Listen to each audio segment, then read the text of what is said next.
Salve, salve, seja muito bem-vindo ao canal Neojus. Esse é o JNJ, um jornal feito a partir de notícias que foram manchete nas mídias especializadas, comentadas por grandes nomes do direito.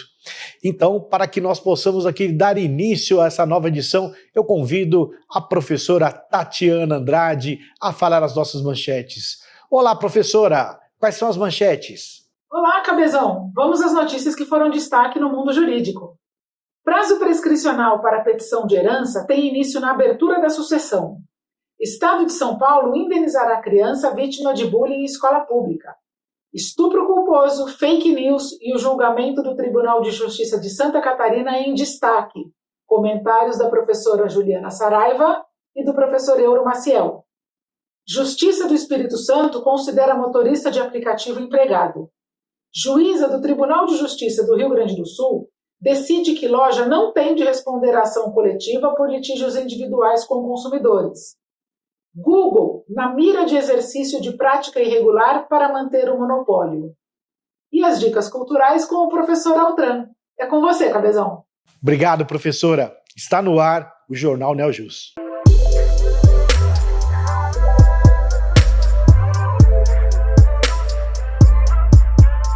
O Estado de São Paulo ele foi condenado a indenizar uma criança que foi vítima de bullying numa escola pública. Essa situação é infelizmente tão comum nas escolas, a prática de bullying, ela é alvo do comentário da professora Rúbia Ferrão. Professora Rúbia Ferrão, seja muito bem-vinda. O que a senhora tem para nós sobre essa notícia? A indenização foi deferida neste caso porque o Tribunal de Justiça de São Paulo entendeu que a escola tem o dever de zelar pela integridade física de seus alunos. Afinal, a agressão aconteceu dentro de sala de aula e foi seguida aí de insultos verbais e até da prática do bullying. O que é o bullying? A gente fala que é aquela intimidação sistemática. Inclusive, existe uma lei aqui no Brasil, a Lei 13.185 de 2015, que prevê aí a instituição de um programa de combate à intimidação sistemática, o bullying, caracterizando como bullying violência física, psicológica, ataques físicos, insultos pessoais, isolamento, destruir material, tudo de forma repetitiva, tá certo? E imputa a obrigação legal para as escolas, agremiações que adotem medidas de conscientização, prevenção e combate à violência. Até mesmo a Lei de Diretrizes e Bases sofreu uma alteração em 2018 para incluir o dever legal de ter medidas de combate a bullying, de promoção de cultura da paz. Então, descumprir a obrigação legal pode sim gerar o dever de indenizar. Lembrando que essa lei é uma lei civil, não existe um crime de bullying. Claro que quem pratica o bullying, se cumpridos ali os requisitos legais, pode responder eventualmente pelos crimes contra a honra, uma lesão corporal, mas não é bullying, porque o bullying requer essa prática de intimidação sistemática. Precisamos conversar com os nossos alunos, precisamos conversar com os nossos professores e promover aí esse ambiente saudável para o desenvolvimento das nossas crianças e dos nossos adolescentes, lembrando que os adultos também podem ser vítimas de bullying, às vezes até mesmo no ambiente de trabalho. Professora, muito obrigado.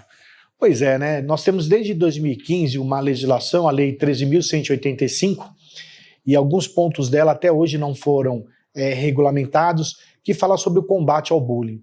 Mas, sobretudo, fica aí ficou a tentativa de nós colocarmos um projeto pedagógico, de colocar ali práticas rotineiras na escola que tenham por objetivo evitar esse tipo de ocorrência. Infelizmente, muitas autoridades ainda não atentaram para isso. Isso aqui não é exclusividade em São Paulo, não. Nós temos, na verdade, uma situação generalizada no país que nós precisamos, sim, investir e resolver. Bom, essa semana nós tivemos uma grande polêmica que nós não poderíamos deixar de comentar aqui no jornal, envolvendo uma manchete de que supostamente teria sido considerado uma prática não prevista no Código Penal, né, como legítima para absolvição, um tal de estupro culposo. Então, para que possamos melhor explicar isso, já que o nosso compromisso do JNJ é com você que nos assiste, e passar um olhar técnico, uma análise real, sem viés político, sem uma filosofia A ou B, é comentar aqui o que efetivamente aquilo representa perante o direito. Nós convidamos dois grandes nomes do direito penal hoje para falar sobre esse assunto. O professor Euro Bento Maciel e a professora Juliana Vieira Saraiva de Medeiros. Então eu convido inicialmente o querido professor Euro para que ele faça os comentários iniciais sobre o que se passou naquele julgamento de Santa Catarina, para que nós possamos inicialmente ter já alguns elementos para poder dialogar aqui com a professora Juliana. Professor Euro, seja muito bem-vindo, obrigado por estar conosco. Olá, professor Cabeçon, olá, demais amigos do Jornal Jus. É uma honra estar aqui com vocês mais uma vez. E hoje, como não poderia ser diferente, vamos tratar do caso Mariana Ferrer, de Santa Catarina. Esse caso que agitou as redes sociais e vem ainda promovendo inúmeros debates. Mas, de saída, é preciso dizer o seguinte: essa história de estupro culposo não existe. Por favor, estupro culposo não existe. Isso é um claro exemplo de fake news. As pessoas saíram divulgando, as pessoas saíram alardeando algo que não existe. Li a sentença, li boa parte das alegações finais do Ministério Público e posso afirmar com segurança que nem o promotor de justiça, nem o magistrado, em momento algum, defenderam essa ideia absurda de estupro culposo. O réu foi absolvido com base num princípio antigo do direito penal, que é o indúbio pro réu. Ponto. Havia dúvida, e por isso o magistrado absolveu. Mas em momento algum foi dito algo de estupro culposo. Então, quem divulgou, quem alardeou essa notícia, não teve aquele cuidado básico que é preciso ter antes de divulgar uma fake news, antes de divulgar algo retumbante, fantástico, que você obtém aí nas redes sociais. Que cuidado, verifique a fonte. As pessoas saíram contando algo, acreditando que aquilo fosse verdade, mas não era. Para evitarmos fake news, é preciso que cada um tenha essa responsabilidade. Antes de divulgar uma notícia, verifique de onde ela vem, o meio, a mídia, de onde ela provém, se é respeitável, se é um órgão de imprensa que merece a sua consideração. Vá buscar documentos, vá buscar informações antes de divulgar alguma coisa assim. Não existe estupro culposo, ponto. Isso não tem nada a ver com o caso em si. Se o réu foi absolvido de forma acertada ou incorreta, quem vai resolver isso é a justiça. No que diz respeito à audiência em si, a vítima, sim, foi humilhada, a vítima, sim, foi exposta a uma situação dantesca, uma situação de puro machismo. Isso é algo que precisa ficar irrelevante nesse caso. Isso sim é importante, não estupro culposo. Então, por favor, meus amigos, estupro culposo não existe, não divulguem mais esse tipo de informação porque é falso. Muito obrigado. Sensacional, professor.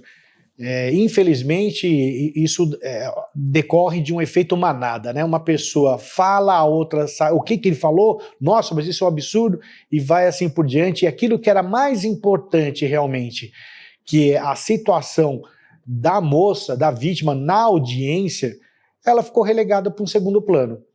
Então, realmente, parabéns, professor, pelos comentários. Nós temos que sermos técnicos mesmo. A lei, ela cria termo técnico para que a gente possa resumir uma série de coisas. Então, não podemos ficar colocando aí, criando tipos penais, criando novas modalidades que não existiram, colocando pontos na sentença que não ocorreram. Uma coisa é a sentença, outra coisa foi o comportamento, né, durante a audiência. Então, muito bem ponderada a sua fala. E é importante aqui nesse momento convidar a professora Juliana Saraiva para que ela teça alguns comentários conosco dessa situação tão difícil, né, ao mesmo tempo tão comum, sobre o estupro de vulnerável. Professora, essa situação de estupro não é uma situação muito simples, né? É assim de se resolver. Como nós vimos, muitas vezes a questão acaba resvalando em falta de provas, enfim. O que a senhora poderia orientar, o que a senhora podia comentar sobre esse tipo de acontecimento que essa semana, então, veio à tona? Olá, Cabezon. Sempre é muito difícil nós falarmos sobre o crime de estupro, um crime hediondo em todas as suas modalidades. A respeito do crime de estupro de vulnerável, que é esse que nós estamos discutindo, no caso da Mariana Ferrer, não existe a necessidade de comprovação de violência ou grave ameaça. Basta a comprovação de que a vítima não poderia oferecer resistência para o ato sexual, como, por exemplo, essa vítima está sob efeito de drogas ou álcool. E isso é comprovado através de exame toxicológico, através de relatos de que a vítima poderia estar desmaiada, por exemplo, ou totalmente fora do seu comportamento normal. A comprovação dessa incapacidade é indispensável para a configuração do crime de estupro de vulnerável. E mais do que isso, tem que ficar comprovado que o agente ele aproveitou-se dessa incapacidade para o ato sexual. Bom, outro fator importante de nós relembrarmos é que desde 2018, todos os crimes contra a dignidade sexual, eles são de ação pública incondicionada, ou seja, a vítima ela deve se dirigir até a delegacia, mas não é mais necessária a sua autorização. Então, o que eu estou querendo dizer com isso? Se por um acaso a vítima desistir, por qualquer motivo, ter receio do inquérito continuar se desenvolvendo, ou até mesmo de uma futura ação penal, não dependerá da vontade da vítima, porque não existe mais a necessidade de representação.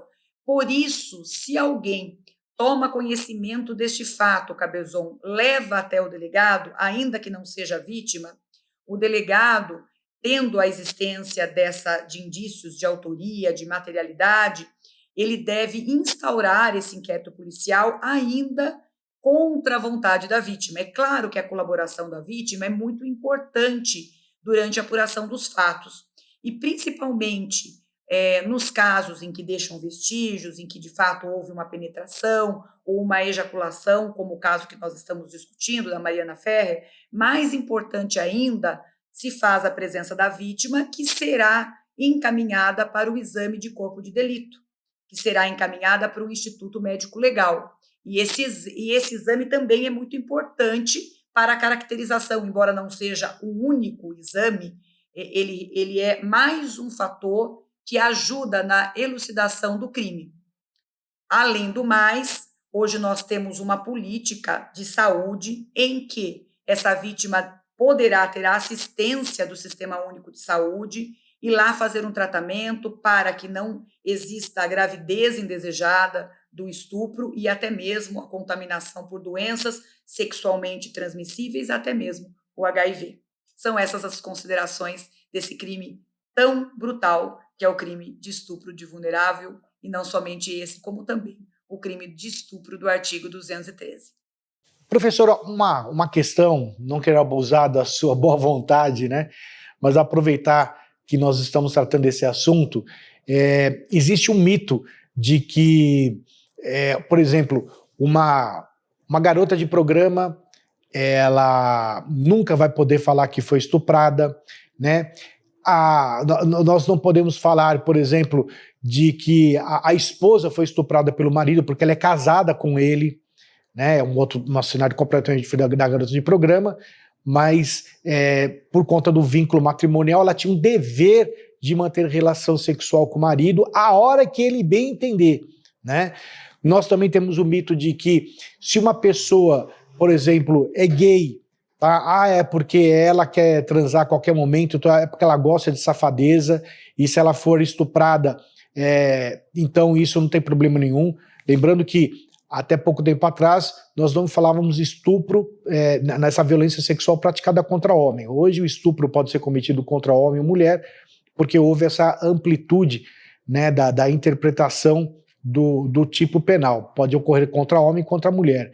E até mesmo nós temos entendimentos de que pessoas que andam com roupas curtas, mas ela saiu com decote, ela jamais vai poder falar que foi estuprada, né? Aí na ação penal, quando tem ali uma denúncia, o sujeito fala, olha, mas a rede social dela, ela postou uma foto de biquíni, ela queria mais mesmo é transar, né? Enfim, isso é mito, né, professora? A gente não pode ficar, é outra fake news, é outra divulgação que nós temos falsa, muitas vezes por mídia social, pela internet, por WhatsApp, né, que não procede. O que a senhora poderia acrescentar? Cabezon, um outro aspecto importante e esclarecedor, que qualquer pessoa pode ser vítima do crime de estupro. É muito comum a defesa utilizar fotos de que a vítima eventualmente poderia ser uma garota de programa, ou que a vítima já tinha vida sexual ativa, de que era uma pessoa sensualizada, ou se nós estivermos falando de uma pessoa, o homossexual também às vezes costuma ser tratado como algo promíscuo, lembrando que qualquer pessoa pode ser vítima do crime de estupro. E esse tipo de consideração jamais deverá ser valorado em qualquer situação de estupro. Logo, a apresentação de fotos, a pessoa de biquíni, a apresentação de fotos da pessoa de uma forma mais sensualizada, roupa, saia curta, batom vermelho, isso não é fator que demonstre que a vítima ela foi merecedora ou que ela autorizou a prática sexual.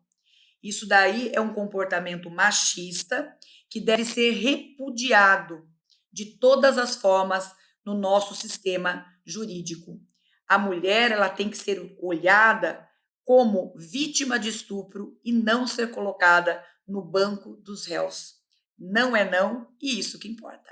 Essa consideração também é muito importante. Olha, agradeço muito a professora Juliana também, tanto o professor Euro, a professora Juliana, dois queridos amigos que nós temos aqui a honra de receber no Neojus. Muito obrigado pelos seus esclarecimentos, eu creio que foram muito oportunos e bem-vindos a todos nós. A Justiça do Espírito Santo, ela teve um entendimento de que motorista do Uber, motorista de aplicativo, pode sim ser considerado empregado. Para comentar essa matéria, nós vamos então convidar o professor Domingos Sávio Zainag, ele mesmo, né, o pai do Zay. Professor Domingos, chegaram até a dizer que o Espírito Santo estava contradizendo o TST, enfim, o que o senhor tem para falar conosco sobre essa matéria? Olá, amigos do Jornal Neojus, olá, meu amigo Ricardo. Bom, essa discussão, esse julgado, melhor dizendo, do TRT do Espírito Santo não me causa muita surpresa. Nas idas e vindas da Justiça do Trabalho, nós ainda estamos discutindo se há ou não vínculo de emprego nessa relação de trabalho moderna, que é a dos motoristas por aplicativos. O mundo está mudando muito rápido e a Justiça ainda começa a discutir de uma forma um pouco mais atenta essas novas relações de trabalho. Alguém pode dizer, não, mas como diz a matéria, né, julga contra o que decide o TST. Não, julgou contra e decidiu o TST numa ou duas causas, se eu não me engano. Eu não tenho muita certeza, mas está longe de ser uma decisão já pacífica. O TST, a meu ver, ele tem uma tendência na composição hoje, não sei se eu posso dizer uma tendência mais conservadora, mas há ministros que eu tenho convicção de que não pensam da forma como a matéria dá a entender, que é uma matéria já pacífica no TST. Não é nada disso. Bom, a decisão sendo do Tribunal do Espírito Santo tem uma particularidade. No final de 2018, eu participei como examinador de uma banca de doutorado na PUC aqui de São Paulo, e o tema era bem esse, o vínculo de emprego ou a relação de emprego dos motoristas de aplicativos. E qual é a surpresa? A surpresa fica para o fato de que é um juiz do trabalho do Espírito Santo. Ele foi aprovado, o trabalho foi publicado, este ano já saiu a 2ª edição, e ele concluiu que há o vínculo de emprego, um vínculo de emprego um pouco mais diluído, não aquele vínculo de emprego tradicional. Ele fala do vínculo de emprego de uma relação disruptiva. Por que isso? Se não há aqueles elementos, não existam aqueles elementos do artigo 3º da CLT, da pessoalidade, não eventualidade, a subordinação e o salário, de uma forma tão clara, mas há de uma forma mais, digamos, moderna. Por exemplo, a subordinação ou a dependência. A pessoalidade existe, porque o motorista de aplicativo é só ele quem pode dirigir o carro. A dependência fica dependendo, o carro é do motorista, né, ou ele aluga, enfim. Mas, por outro lado, as chamadas são todas elas administradas pela empresa que administra o tal aplicativo ou os tais aplicativos, porque existe mais de uma empresa de motoristas por aplicativo, não somente o popular Uber, nós temos outras. E a subordinação, digamos assim, né, existe de uma forma diferente. Por quê? Se é verdade que o motorista pode escolher o seu horário de trabalho, que eu já fiz essa pesquisa quando me utilizo desses motoristas, ele desliga o seu aparelho porque ele não está a fim de trabalhar naquele dia ou naquele horário. Se isso se torna uma coisa constante, a empresa lá de aplicativo vai excluir esse motorista do seu quadro. O motorista, se recebe uma avaliação ruim de um cliente, que a gente recebe logo em seguida, avalie a corrida que você fez com o Ricardo Cabezon. Eu avaliaria com nenhuma estrela, porque dirige muito mal esse rapaz, mas não é o caso. Aí a gente faz o seguinte, né? Olha ali, põe qualquer nota e vai tendo lá no aplicativo, talvez por inteligência artificial, vá tendo uma avaliação, uma média. Esse motorista pode sofrer uma suspensão, eu creio que há até advertência, e ele pode ser excluído dos quadros da empresa de aplicativo. Então, eu só quero dizer uma coisa, é uma matéria ainda a ser pacificada, vou dar a minha opinião. Tenho dúvidas se há ou não vínculo de emprego. O trabalho desse rapaz, na época, me convenceu. Hoje eu tenho certas dúvidas, mas não estou tão seguro para afirmar para vocês que o motorista de aplicativo não é empregado. Vamos acompanhar o andar aí da jurisprudência. Se eu não dei estrelinha para o Ricardo como motorista, meu amigo Ricardo Cabezon, 5 estrelas por você ser um grande jurista e o mentor aqui do Jornal Jus. Tchau, Ricardo. Tchau, amigos. E até a próxima semana. Professor, eu vou lhe falar, hein? O senhor se salvou agora no final, hein? Mas olha, o senhor também é um professor 5 stars, viu? Então, 5 estrelas para o senhor também. Um prazer revê-lo e até a próxima semana. Muito obrigado. Decisão no Tribunal de Justiça do Rio Grande do Sul acabou assentando o entendimento de que uma empresa que ela é condenada ali por litígios individuais, ela praticou litígios individuais, ela não pode vir a responder uma ação coletiva que eventualmente fora promovida contra ela. Para que nós então comentemos essa questão, que se traduz ali literalmente numa interpretação oriunda do Código de Proteção e Defesa do Consumidor, queria convidar o inoxidável, o nosso querido professor José Geraldo Brito Filomeno, o pai do CDC. Acabei de fazer a matéria com o pai do ZAI, agora aqui o pai do CDC. Professor Filomeno, seja muito bem-vindo, professor, que satisfação vê-lo. O que aconteceu nesse caso, hein? Olá, professor Cabezon, telespectadores do nosso jornal. Eu tinha um professor de matemática no antigo ginásio, hoje chamado de Ensino Fundamental 2, que dizia, em matéria de sinais matemáticos, menos e mais, ele dizia o seguinte: em matemática, meus alunos, errou o sinal, ou confundiu os sinais, atolou a égua brilhosa. Para dizer o seguinte: se errar o sinal matemático, o resultado não vai ser bom. Em matéria também de processo, sobretudo na tutela coletiva do consumidor, esse caso específico, o Ministério Público lá do Rio Grande do Sul havia interposto uma ação coletiva, uma ação civil pública, em face do Magazine Luiza, por conta de alguns problemas com alguns compradores consumidores que reclamavam, por exemplo, da demora excessiva na entrega dos produtos, ou não entrega, ou então a dificuldade, com base no artigo 49, de cancelar as compras feitas. E isso levou, então, à propositura dessa ação, e, em primeira instância, o juiz condenou o Magazine a pagar uma indenização por dano moral coletivo da ordem de R$80 mil.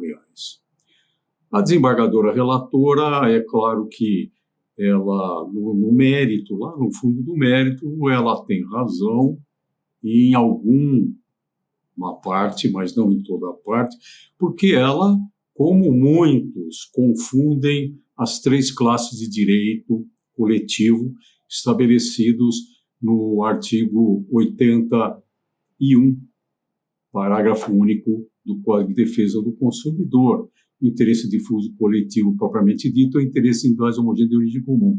Porque, se não vejamos, ela fala que o fato de ter havido alguns problemas individualizáveis, é correto esse argumento, e que levaria, então, a questão para o chamado de interesses individuais homogêneos, mas não há uma origem comum, ou até haveria uma origem comum, no caso, por exemplo, de que isso fosse uma postura, vamos dizer assim, errada da loja, e que devesse ser corrigida, aí sim, por uma ação civil pública, mas não com preceito condenatório, mas com preceito combinatório de obrigação de fazer. Isto é, obrigando-se a loja virtual a fazer um feedback nos seus processos de compra e entrega de produtos e o seu departamento comercial, para que fatos como esse não continuassem a suceder, sob pena do pagamento de multa diária. Isso seria correto. Eu dei o exemplo do meu professor de matemática, porque, como coordenador das promotorias do consumidor do Estado de São Paulo, durante mais de 13 anos, eu sempre dizia para os meus coordenandos, né, os promotores espalhados pelo Estado todo: olha, quando você for propor uma ação civil pública, veja bem a configuração do pedido. O pedido é muito importante para que o juiz, então, depois entenda a configuração daquilo que você realmente quer. O que você quer? A imposição de uma obrigação de fazer, uma obrigação de não fazer sob pena de multa, ou então uma condenação. Nesse caso, condenar-se o Magazine Luiza realmente a R$80 mil por um dano coletivo é um contrassenso, realmente. Mas, veja bem, não se trata aí de uma questão de não se saber o número indeterminável, como está no acórdão de consumidores eventualmente lesados. E ela faz também, a relatora, uma confusão com o interesse coletivo propriamente dito, dizendo que não há uma relação jurídica à base, até que no fundo há, porque todos eles são compradores junto ao Magazine Luiza. Mas deixando de lado essas questiúnculas, essas filigranas jurídicas, eu entendo que o correto seria, por exemplo, a ação civil pública com vistas a corrigir os problemas da empresa com combinação de multa, o que levaria a um interesse difuso e, ao mesmo tempo, coletivo, não é? Mas não uma ação visando uma indenização por um interesse coletivo. Aí eu pergunto, o que é que Maria leva? Né? Como diria o meu pai, advogado, durante mais de 50 anos. Que vantagem que Maria leva, nesse caso? Quer dizer, o que adiantou entrar-se com essa ação? Por quê? O que adiantou? Qual foi o resultado prático? Será que as pessoas foram efetivamente indenizadas, receberam efetivamente depois os produtos que compraram, conseguiram efetivamente depois o cancelamento e receber? Veja que é um problema sério. A ação civil pública não é brincadeira, é uma ação com pesados ônus para os réus e é uma questão que deve ser muito bem pensada. E antes da ação civil pública, se deve pensar muito bem se não seria o caso, por exemplo, de um termo de ajustamento de conduta, nesse caso, estabelecendo algumas obrigações por parte da empresa de corrigir os problemas estruturais. É isso que me competia salientar. Obrigado, viu, professor? E nós tivemos, então, nesse período, um entendimento com o trânsito em julgado de uma decisão que fora proferida em maio deste ano, lá no Superior Tribunal de Justiça, de que nós temos agora um momento oportuno para se contar o prazo prescricional, ou seja, o tempo que eu tenho para promover uma petição de herança. Para que nós, então, possamos entender melhor o que eu estou dizendo, né? Eu convido aqui a ilustre e querida professora Carla Matucci para fazer os seus comentários, né? Professora Carla Matucci, seja muito bem-vinda. O que a senhora traz para nós? Nesse caso, houve a discussão acerca do início do prazo prescricional, da contagem desse prazo prescricional nas questões relativas à petição de herança. Ou seja, temos a súmula 149 do STF, que diz que a investigação de paternidade ela é imprescritível, mas a petição de herança prescreve, e naquele tempo, às vistas, né, da vigência do Código Civil de 2016, dizia-se 20 anos. E, sob a vigência do Código de 2002, lê-se 10 anos, nosso prazo máximo. Nesse caso, artigo 205 do Código Civil. Nesse caso, a grande discussão é a partir de que momento inicia-se o prazo decenal. Esse prazo de 10 anos inicia-se com a abertura da sucessão. E quando se dá a abertura da sucessão? Ela se dá com o falecimento. Por quê? Porque não temos possibilidade de petição de herança de pessoa viva. Somente após a morte abre-se a sucessão, princípio da SESIM. Nesse caso, então, eu posso ingressar com a petição de herança a partir do falecimento. Mas e nas questões relativas à investigação de paternidade, e no caso, uma investigação de paternidade pós-mortem? Ela pode se iniciar a qualquer tempo, mas se for após 10 anos, ela não pode fazer jus à petição de herança. A pessoa não faz jus à questão patrimonial. Uma questão importante é que se degladiava entre duas teorias, a chamada teoria moderna e a teoria clássica. A teoria moderna diz o seguinte: eu só poderia requerer, né, a herança com o trânsito em julgado da ação de investigação de paternidade que reconhecesse esse vínculo paterno-filial. Mas a teoria clássica diz o seguinte: esse prazo prescricional continua sendo de 10 anos a partir do falecimento, independentemente se o herdeiro já estava reconhecido à época ou se estava tramitando a ação ou se ainda seria proposta. Fato é que, mais uma vez, foi ratificado o reconhecimento da teoria clássica. E com a teoria clássica, a consequência é, ao pedir o reconhecimento do vínculo, principalmente pós-mortem, eu já tenho que fazer uma reserva da questão patrimonial, da herança. Por quê? Porque caso esse pedido seja positivado, que a pessoa espera, o autor espera, há uma situação em que essa decisão retroage àquele momento para reconhecer a questão patrimonial, ou seja, efeito ex tunc, para trás, para o momento da abertura da sucessão, evitando, assim, a questão da prescrição. Questão de extrema importância, questão que está na pauta do dia, e estamos aqui, mais uma vez, para falar e para tratar. Muito obrigada.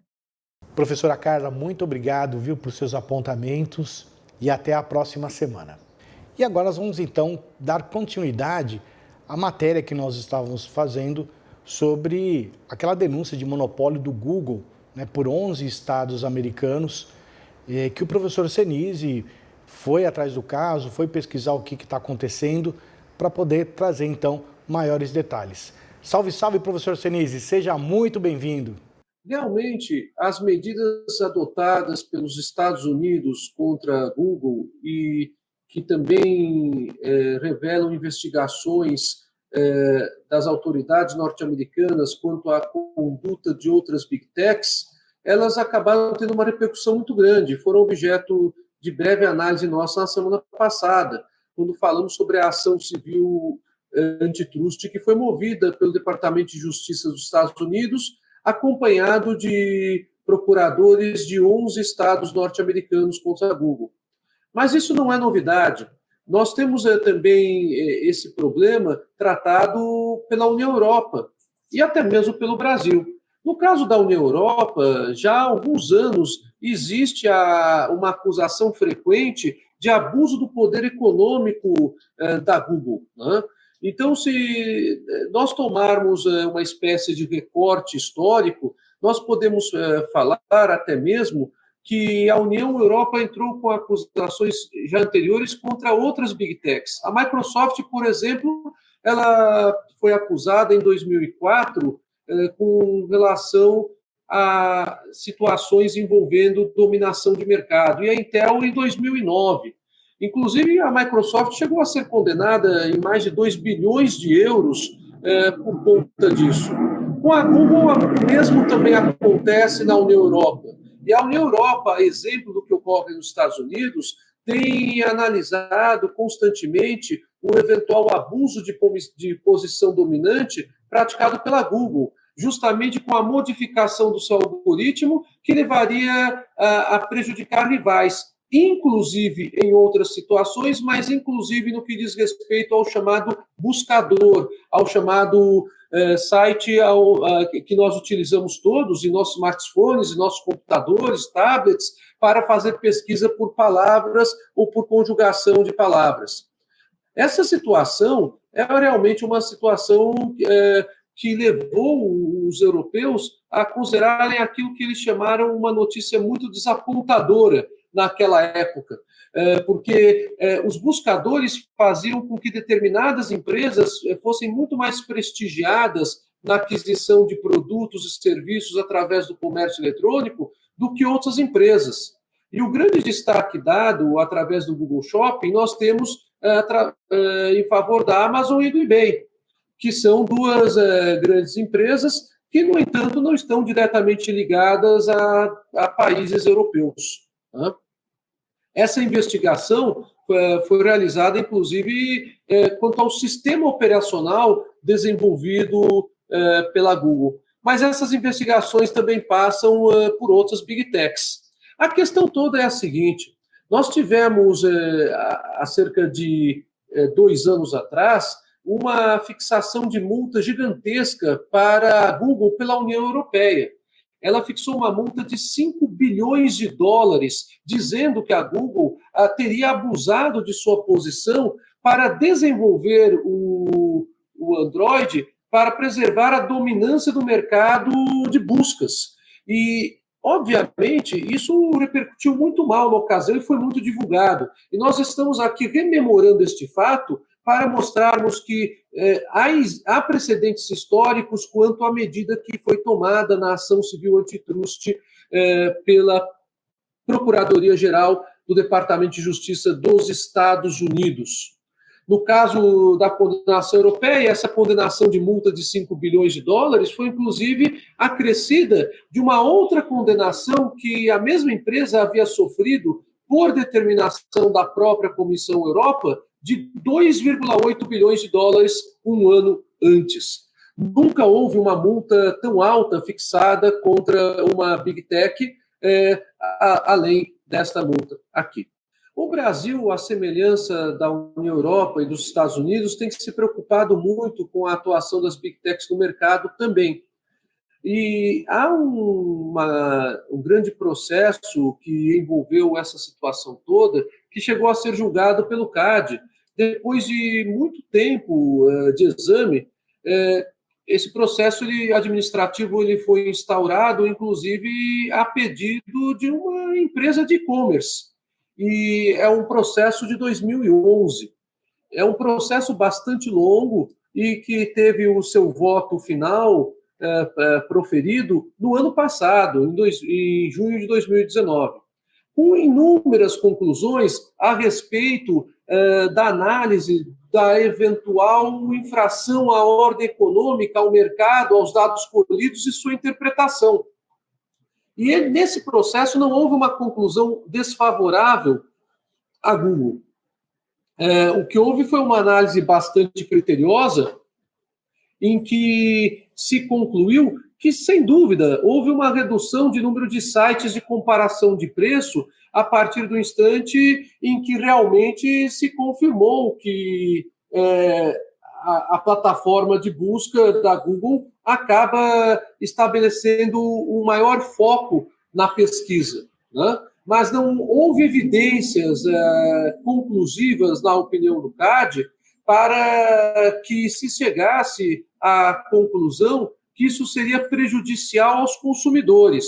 O CAD, inclusive, entendeu que haveria um benefício aos consumidores quanto ao acesso mais focado de determinados temas que eles procurassem na pesquisa. Também, por outro lado, não houve, na opinião do CAD, aqui em termos de Brasil, uma necessária demonstração nos autos do processo administrativo de que teria ocorrido um prejuízo à concorrência.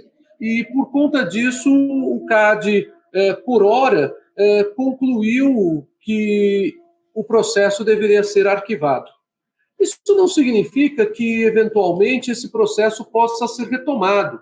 Aliás, existem algumas reclamações que vêm sendo formuladas que poderão, obviamente, oportunizar o desarquivamento desse processo ou até mesmo a instauração de outro processo para uma melhor análise de toda a situação. É isso, Cabezon. Muito obrigado e até a próxima. Obrigado, professor Senise. E agora, então, eu chamo aqui aquele que eu sempre o nomino como meu mano velho, que é o professor José Augusto Altran. Professor Altran, quais são as dicas culturais para essa semana?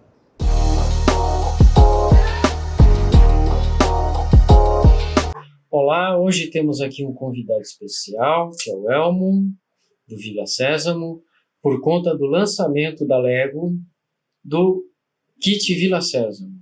É extremamente cultural e quem tem criança, nosso amigo Elmo aqui em especial, ensina as crianças a comerem direitinho no pratinho, a usar o piniquinho. Então, para quem tem criança nessa faixa etária, não esqueça do Elmo e da sua turma lá na Vila Sésamo. Esse é o lançamento. Existem também dois relançamentos nessa semana que são importantes. O primeiro, toda a discografia dos Racionais MC, agora em vinil. Não é? num preço salgado, porque vinil é caro mesmo, mas para quem é fã, fica aí a dica de toda a discografia dos Racionais. E também o relançamento de um filme cult, lançado em 1979, que é o Apocalipse Now, um filme sobre a guerra do Francis Ford Coppola, vencedor da Palma de Ouro e de mais 9 prêmios cinematográficos. Então fica por conta aí de uma versão do diretor, uma versão final, com outros elementos que o diretor acabou incorporando e achando importante para a finalização do filme. O filme é um clássico de guerra. Foi um dos filmes mais cultos aí, desse período, ok? Então, boa semana cultural para vocês. Até mais. Elmo manda um tchau. Professor Altran, muito obrigado, viu, pelas suas dicas. Bem, eu quero agradecer a todos vocês pela companhia, pelo prestígio, pela audiência. Solicitar a vocês que, por gentileza, assinem o nosso canal, se inscrevam nele, nos prestigiem, encaminhem sugestões de pautas, porque nós estamos aqui por e para vocês. Muito obrigado e tenham todos uma ótima semana. Até a próxima!